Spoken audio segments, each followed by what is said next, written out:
Hi అండి, అందరికీ నమస్తే. బమ్మాస్ కిచెన్‌కి స్వాగతం. ఇవాల్టి మన కిచెన్‌లో కాకరకాయ కాజు మసాలా ఎలా తయారు చేసుకోవాలో చూసేద్దాం. ఇది చాలా టేస్టీగా ఉంటుందండి. అసలు చేదనేదే ఉండదు. ఇలా చేసి పెడితే పిల్లలు కూడా ఎంతో ఇష్టంగా తినేస్తారండి. సో, ఇంక లేట్ చేయకుండా దీని తయారీ విధానాన్ని చూసేద్దామా మరి? కాకరకాయ కాజు మసాలా కర్రీ కోసం మీడియం సైజులో ఉండే 2 కాకరకాయలను తీసుకొని దాని పైనుండే చెక్కు తీసేసి ఒకసారి శుభ్రంగా కడిగేసుకొని మధ్యలో ఉండే సీడ్స్‌ని తీసేసి ఇలా సన్నగా కట్ చేసుకోండి. తర్వాత ఈ కాకరకాయ ముక్కల్ని ఒక గిన్నెలో వేసుకొని ముక్కలు ములిగే వరకు వాటర్ వేసి హాఫ్ టీ స్పూన్ పసుపు, హాఫ్ టీ స్పూన్ సాల్ట్ వేసుకొని కాకరకాయ ముక్కల్ని ఉడికించండి. ఇలా ఉడికించడం వల్ల కాకరకాయలో ఉండే చేదు తగ్గుతుందండి. చూడండి, ఇలా ఉడికితే సరిపోతుంది.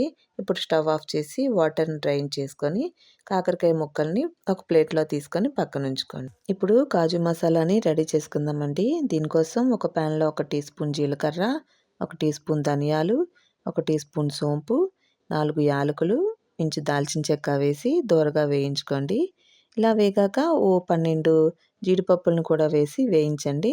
తర్వాత స్టవ్ ఆఫ్ చేసుకొని 1 టీ స్పూన్ నువ్వులు వేసి నువ్వులు చిటపటలాడాక ఒక ప్లేట్లోకి తీసుకొని చల్లారనివ్వండి. ఇలా చల్లారిన ఈ మసాలాలని ఒక మిక్సీ జార్లో వేసుకొని ఇలా పేస్ట్లా చేసుకొని పక్కనుంచుకోండి. తర్వాత ప్యాన్ పెట్టుకొని 1 టేబుల్ స్పూన్ వరకు ఆయిల్ వేసి 2 మీడియం సైజ్ ఆనియన్స్ని ఇలా పెద్ద ముక్కలుగా కట్ చేసుకొని వీటిని పచ్చివాసన పోయే వరకు వేయించుకొని ఒక ప్లేట్లోకి తీసుకోండి. ఇప్పుడు అదే ఆయిల్లో ఒక మీడియం సైజు టమాటాని ఇలా ముక్కలుగా కట్ చేసుకొని మూత పెట్టుకొని బాగా మగ్గనివ్వండి.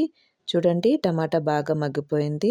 ఇప్పుడు వీటిని ఒక ప్లేట్లోకి తీసుకొని చల్లారనివ్వండి. ఇప్పుడు ఒక మిక్సీ జార్లోకి ముందుగా వేయించి పెట్టుకున్న ఉల్లిపాయ టమాటా ముక్కల్ని వేసి మెత్తగా పేస్ట్లా చేసుకోండి. అదే ప్యాన్లో 1.5 టేబుల్ స్పూన్ వరకు ఆయిల్ వేసి అందులో 1 teaspoon ginger garlic paste వేసి పచ్చివాసన పోయే వరకు వేయించుకొని ముందుగా పేస్ట్ చేసి ఉంచుకున్న ఆనియన్, టమాటా, కాజు మసాలా పేస్ట్ కూడా వేసి ఒకసారి కలుపుకొని ఇందులో హాఫ్ టీ స్పూన్ వరకు పసుపు, రుచికి తగినంత సాల్ట్, 2 టీ స్పూన్ల వరకు కారం వేసి మసాలా మొత్తాన్ని ఒకసారి కలుపుకొని నిమిషం పాటు మూత పెట్టుకొని వేగనివ్వండి. చూడండి, బాగా వేగిపోయి ఆయిల్ మొత్తం బయటకు వచ్చేసింది.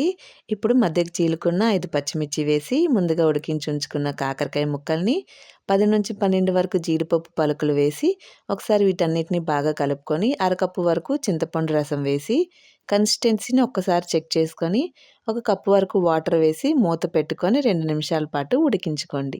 అంతేనండి, ఎంతో రుచిగా ఉండే కాకరకాయ కాజు మసాలా కర్రీ రెడీ అండి. తర్వాత స్టవ్ ఆఫ్ చేసుకొని వేడివేడి అన్నంలోకి సర్వ్ చేసుకోండి. ఈ రెసిపీని మీరు కూడా ట్రై చేయండి. ఈ టేస్ట్ మీకు ఎలా అనిపించిందో కింద కామెంట్ సెక్షన్లో చెప్పడం మాత్రం మర్చిపోకండి. ఇలాంటి మరెన్నో వీడియోస్ కోసం ఇప్పుడే బొమ్మాస్ కిచెన్ సబ్స్క్రైబ్ చేసుకొని పక్కనే ఉన్న బెల్ ఐకాన్ని క్లిక్ చేయండి. మరో కొత్త వీడియోతో మళ్ళీ మీ ముందుకు వస్తాను. అంతవరకు సెలవు. నమస్తే.